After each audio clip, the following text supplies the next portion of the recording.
Okay, this time I'm going to explain to you on the second part of reading strategies.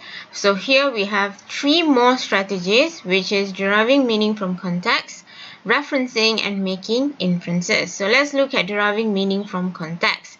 Deriving meaning from context is basically you are guessing meaning from the context that is given.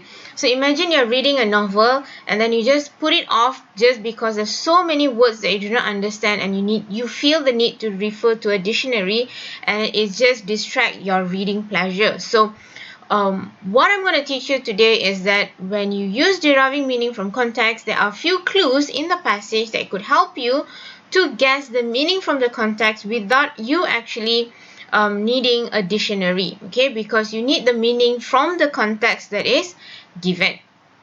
So now, the first type of contextual clue is direct definition, where an unknown word is explained within a sentence. For example, you have a word and then the word that is unknown, and the next sentence would be a word that explains a particular word, okay? Next is synonym, where the word either before or after is explained with synonym. An antonym is a word that is of opposite meaning that is given within the context of the passage. An example would be a specific example that is used to define a specific term or word. And a restatement is a rephrased sentence of a particular word that could help you guess the meaning from the context. Okay, now, referencing. Referencing is a word that is replaced with a pronoun or a noun. There are 2 types of referencing, which is anaphoric and cataphoric.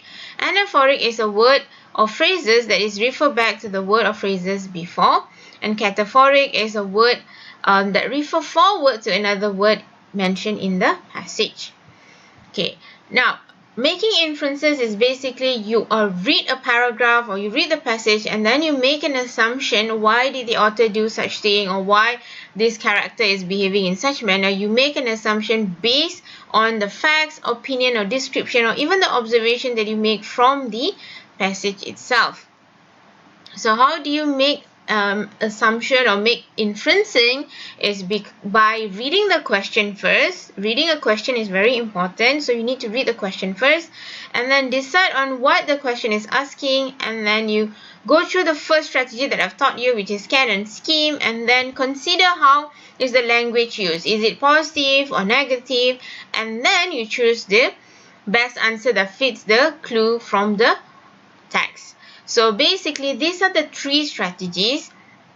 So in the next video, I'll show you example of how can you use these three strategies in answering reading comprehension question, because I know by just explaining like this, you will not be able to understand clearly. This is just theoretical, but I'll explain further how do we apply this in our in answering the reading comprehension question. For now, I'll stop. So this is reading strategy part 2. Thank you.